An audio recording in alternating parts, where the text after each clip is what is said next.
Black میل کر رہی تھی۔ اور پھر ایسا ہی ہوا، دادی رونے لگی اور پھر گھر والے بھی افسردہ ہونے لگے۔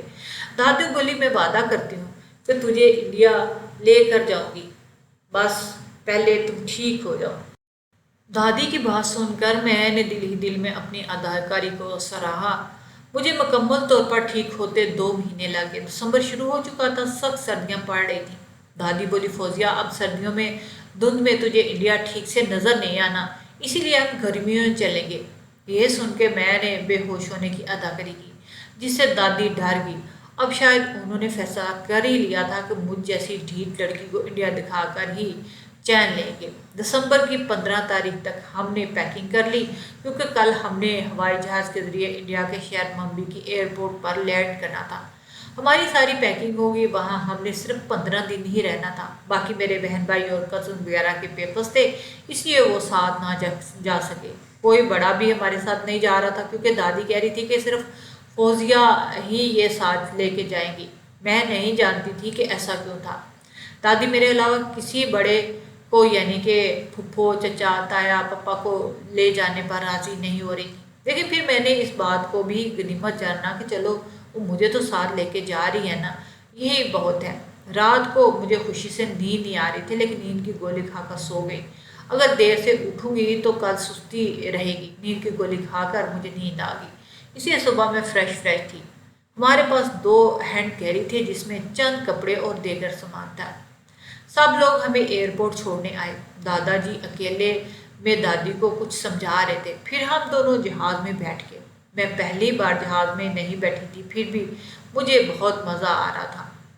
شام تک ہم ممبئی کے ایئرپورٹ پر لینڈ کر چکے تھے۔ 4-5 دن ہم نے یہیں رہنا تھا اور پھر دن ہی جانا تھا۔ دادی نے بتایا کہ ممبئی میں ان کی بچپن کی دوست رہتی ہے۔ یوں ہم ان کے گھر چلے گئے۔ دادی کی دوست کا گھر چھوٹا سا تھا، یہاں وہ اکیلی رہتی تھی اور ان کے ساتھ ان کی ایک نوکرانی رہتی تھی۔ اچانک دادی بکھلا گئی جب دادی کی دوست نے کہا، کیا فوزیہ کو باقی سب سے ملواؤ گی دہلی جا کر؟ یہ سن کر میرے کان کھڑے ہو گئے۔ دادی نے بڑی مہارت سے بات بدل دی، جبکہ میں سوچنے پہ مجبور ہو گئی کہ دادی کا کوئی راز ضرور دہلی میں ہے۔ دادی نے تو بتایا تھا پورے انڈیا میں ان کی صرف ایک ہی دوست ہے اور اس دوست کے علاوہ کوئی نہیں۔ پھر دادی کی دوست کن باقی سب لوگوں کی بات کر رہی تھی؟ میں نے سوچ لیا اس کا سراغ لگا کر رہوں گی۔ ممبئی بہت بڑا شہر تھا، یہاں کی آبادی بھی بہت زیادہ تھی۔ یہاں آ کر لگ ہی نہیں رہا تھا کہ میں انڈیا میں، یوں لگ رہا تھا جیسے یہ پاکستان ہی ہے۔ یہاں آ کر دادی نے مجھے بہت ساری جگہوں پر گھمایا۔ میں سوچنے لگی یہاں جتنا مزہ آ رہا ہے دہلی جا کر اس سے بھی زیادہ ڈبل مزہ آئے گا۔ مزید میں نے سوچا دادی سے کہوں کہ اپنے اس گھر میں لے کر جائیں جہاں وہ بچپن میں رہتی تھی۔ خیر 5 دن بعد ہم بذریعہ ہوائی جہاز دہلی کے لیے روانہ ہو گئے۔ دہلی ممبئی سے تقریباً 1400 کلومیٹر دور تھا، یعنی بہت زیادہ دور۔ ہمیں رات ہو چکی تھی، جہاں ہم نے ایک ہوٹل کا کمرہ بک کروایا اور رہنے لگے۔ لیکن عجیب بات تو یہ تھی کہ دادی مجھے دہلی گھما ہی نہیں رہی تھی۔ 2 دن سے ہم ہوٹل کے کمرے میں ہی بند پڑے رہے۔ ممبئی میں تو دادی بہت گھما رہی تھی، لیکن اب دہلی آ کر ہوٹل سے نکل ہی نہیں پا رہی تھی۔ آج ہمیں ہوٹل میں قید ہوئے 3را دن تھا۔ میں نے سوچ لیا کہ میں اب خود دادی کے بغیر ہی دہلی گھوم لوں گی۔ دوپہر کو جب دادی سو گئی تو میں چپکے سے ان کے پرس سے پیسے لیے جو انڈیا کی کرنسی کے تھے۔ اس کے بعد کپڑے تبدیل کر کے میں چوری چھپے ہوٹل سے نکل گئی۔ اگر میں جانتی ہوتی کہ اس کا انجام کیا ہے تو ہوٹل سے نکلنے کی غلطی کبھی نہ کرتی۔ میں پیدل چلتی چلتی کافی دور آ گئی۔ مجھے بہت اچھا لگ رہا تھا۔ جس جگہ میں آئی تھی یہ علاقہ کافی سنسان تھا۔ میں کسی اور جگہ جانے کا سوچنے لگی۔ جب میں واپس جا رہی تھی تو ایک لڑکا جو مجھ سے کافی بڑا تھا میرے سامنے آ کے کھڑا ہو گیا اور تم فوزیہ ابراہیم ہو نا؟ اس کی بات سن کے میں حیران رہ گئی کہ اس کو میرے نام کا کیسے پتا۔ وہ کہنے لگا، تمہاری دادی تمہیں کب سے ڈھونڈ رہی ہے، آؤ میرے ساتھ تمہیں اس کے پاس لے چلو، انہوں نے مجھے تمہیں لانے کے لیے بھیجا ہے۔ اس کی بات سن کے میں دھنگ رہ گئی۔ سوچا دادی میرا پیچھا کرتے ہوئے یہاں پہنچ گئی۔ خیر میں اس ہندو لڑکے کے ساتھ جانے لگی، لیکن اچانک اس نے اپنی جیب سے ایک کلوروفارم والا رومال نکالا اور میری ناک پہ رکھ کر مجھے بے ہوش کر کے گاڑی میں ڈال کر لے گیا۔ جب مجھے ہوش آیا تو میں دہلی کے کسی گاؤں میں تھی۔ مجھے رسیوں سے کرسی سے باندھا گیا تھا۔ وہی لڑکا میرے سامنے آیا اور میں نے دیکھا اس کے ساتھ کچھ لوگ تھے اور ایک پنڈت بھی۔ وہ لڑکا جس کا نام وکی تھا کہنے لگا، ابھی ابھی میری اور فوزیہ کی شادی ہوگی۔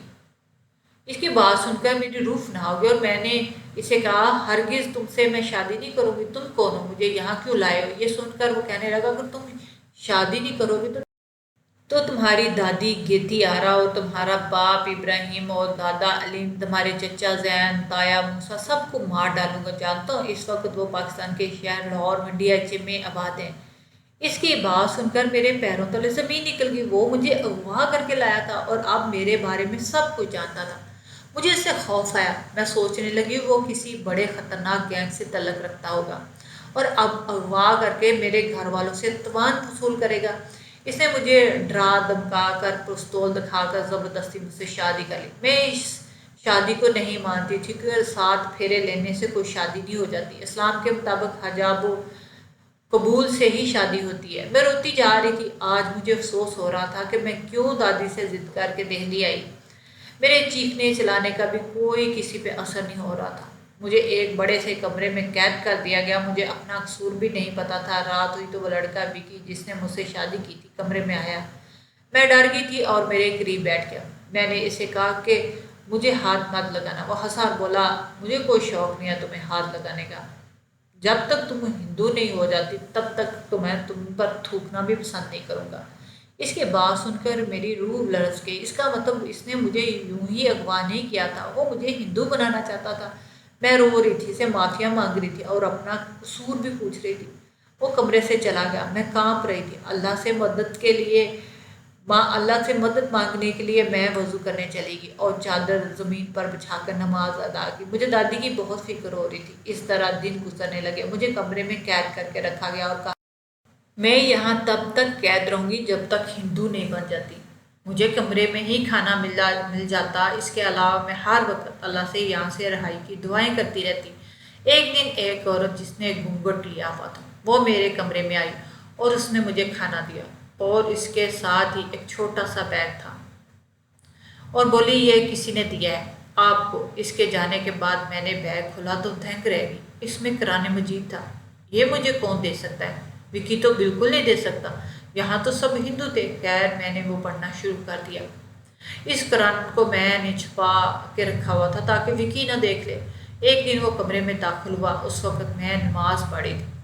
یہ دیکھ کر اس نے میرے منہ پر زوردار تھپڑ مارا اور بولا آئندہ نماز پڑھی تو چھوڑوں گا نہیں۔ اس کی بات سن کے میں ڈر گئی اور نمازیں قرآن جاری رکھا۔ مجھے اس کمرے میں قید ہوئے اب 1 مہینہ ہو چکا تھا۔ میں اپنے گھر والوں اور دادی کے بارے میں سوچ کے بہت فکر مند تھی۔ پتہ نہیں میرے گھر والے میرے لیے کتنے پریشان ہوں گے۔ آج رات جب وہ میرے لیے نوکرانی کھانا لے کر آئی تو اس کے ہاتھ میں ایک پرچی تھی۔ اس نے چوری چھپے وہ پرچی دی اور چلی گئی۔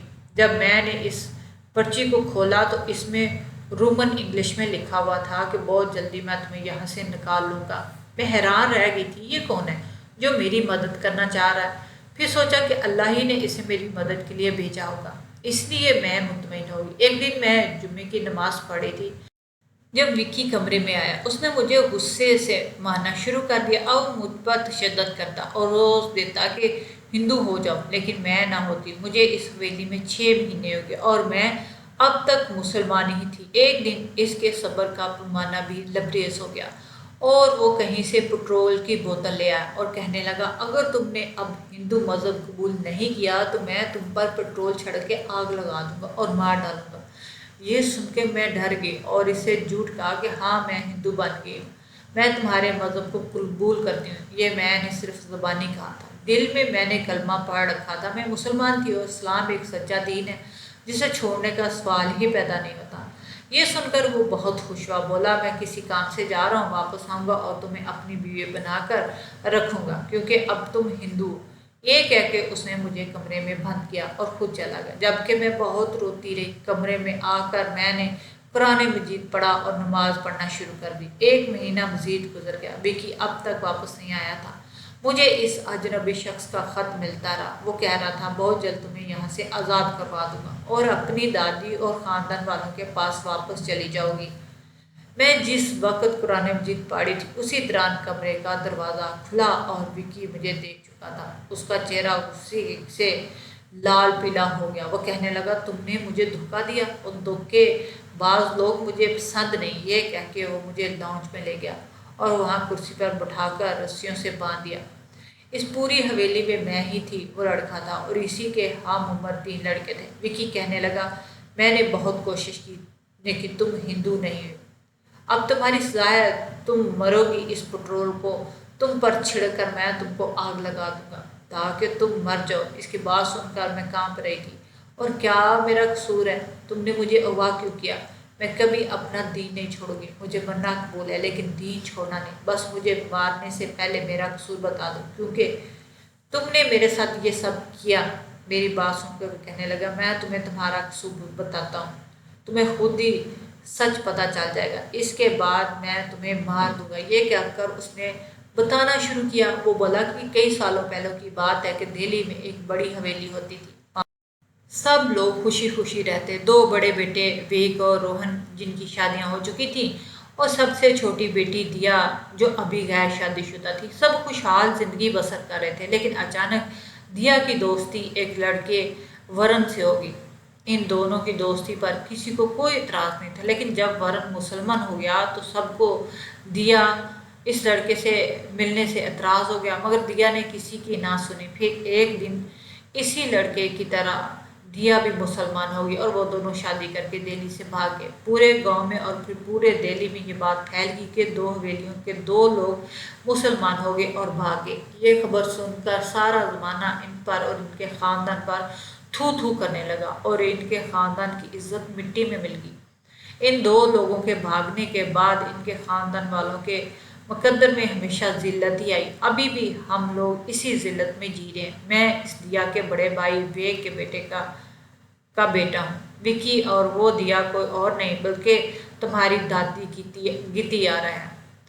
وہ ورن کوئی اور نہیں بلکہ تمہارے دادا علیم ہے۔ برسوں ہم نے انتظار کیا کسی طرح دیا یعنی کہ گیتیارا سے بدلہ لیں۔ میں نے اپنے کچھ جاسوس پاکستان چھوڑ رکھے تھے جو تم سب کے بارے میں ہمیں بتاتے رہتے تھے۔ اب وقت آ گیا تم سب سے بدلہ لینے کا۔ اس کی وجہ سن کر مجھے سانپ ہی سونگھ گیا۔ اب مجھے سمجھ آ گئی کہ دادی کیوں مجھے دہلی نہیں لایا کرتی تھی۔ وکی کہنے لگا، تمہارے مارنے کے بعد اب میں تمہارے باقی خاندان والوں کو بھی مار ڈالوں گی۔ اس کی بات سن کر میں بولی، اسلام ایک سچا دین ہے، تم بھی اسے قبول کر لو۔ میری بات کا اس پر کوئی اثر نہ ہوا اور اس نے اس بوتل سے پٹرول نکال کر مجھ پر بہا دیا اور جیب سے ماچس کی تیلی نکال دی۔ میں دل میں کلمہ پڑھنے لگی کیونکہ مجھے پتا تھا میری موت ہے۔ اچانک تیل سے اس نے آگ لگا کر مجھ پر پھینکی، میری آنکھیں بند ہو گئی۔ لیکن حیرانگی والی بات تو یہ تھی آگ نہ بھڑکی، مجھے تو آگ ہی نہیں لگی تھی۔ ماچس کی تیلی بجھ کر اب زمین پر پڑی ہوئی تھی۔ دیکھیں 2-3 بار تیلی لے کے مجھ پر 3-4 دفعہ پھینک چکا تھا، نہ پٹرول میں آگ پکڑی۔ وکی حیران زدہ تھا۔ اچانک مجھے حیرت تاب ہوئی جب میں نے دیکھا وکی کے ساتھ کھڑے 3 لڑکے جو اس کے ہندو کزن تھے سجدے میں گر کے کلمہ پڑھنے لگے۔ وکی بھی دنگ رہ گیا، بولا، یہ تم نے کیا کیا؟ اسی دوران ہی پولیس حویلی میں داخل ہوئی اور وکی کو گرفتار کر کے لے گئی کہ اس نے پاکستان سے سیاحت کے لیے آئی لڑکی کو اغوا کر کے اس پر تشدد کی، یعنی مجھ پر، اور مجھ سے زبردستی شادی کی۔ پولیس نے مجھے رہائی دلوائی اور مجھے اپنے ساتھ جیل میں لے آئی۔ وکی کے وہ تینوں کزن پولیس کے ساتھ تھے۔ انہوں نے بیان دیا تھا کہ میرے پاس آئے، وہ کہنے لگے، فوزیہ ہماری کزن ہو، ہم بھی چپکے سے پاکستان آ جائیں گے، لیکن اسی دوران وکی تمہیں اغوا کر لایا اور اپنا پلان ہمیں بتایا۔ ہم نے سوچا کہ ہم فوزیہ کی ضرور مدد کریں گے۔ یوں ہم نے پہلے تمہاری دادی کو بار بار پاکستان پہنچایا اور یقین دلاتے ہیں کہ ہم تمہارے ساتھ ہیں، پھر تمہارا خیال بھی رکھیں گے۔ ہم ہی تمہیں خط لکھتے تھے۔ اس پٹرول والی بوتل میں ہم نے پٹرول نکال کر زیتون کا تیل ڈالا تھا، اس لیے تمہیں کچھ نہ ہو سکا۔ اس کی بات سن کر میں حیران واقعی ہو گئی تھی۔ پولیس والوں نے مجھے وکی سے طلاق دلوائی اور پھر وہ تینوں لڑکے یعنی میرے کزن مجھے پاکستان لے آئے۔ اب وہ چونکہ پاکستان آ چکے تھے اور مسلمان ہو چکے تھے، اس لیے انہوں نے پاکستان میں ہی اپنا گھر لے لیا اور وہاں زندگی گزارنے لگے۔ میں نے سبق سیکھ لیا، زیادہ تجسس بھی خطرناک ہوتا ہے۔ دادی کے گلے لگ کر میں خوب روئی۔ انہوں نے مجھے سمجھایا کہ وہ اسی لیے تو ہم میں سے کسی کو انڈیا لے کر نہیں جاتی تھی کیونکہ ان کو پتہ تھا کہ ان کے خاندان والے آج بھی اسے بدلہ لینے کے لیے اسے ڈھونڈ رہے ہوں گے۔ اور ان کے علاوہ وہ کہنے لگی کہ وہ اور دادا جی سب سے یہ بات چھپاتے تھے کہ وہ ہندو ہوا کرتے تھے کیونکہ وہ نہیں جانتے ہم سب کے ذہنوں پر کوئی برا اثر پڑے۔ میں نے اب توبہ کر لی کہ میں زیادہ تجسس میں کبھی نہیں پڑوں گی کہ اس میں میرا ہی نقصان ہونا ہے۔ اس کے علاوہ مجھے اللہ سے مزید محبت ہوگی کہ اس نے ہمیشہ مجھے اپنی حفظ و امان میں رکھا۔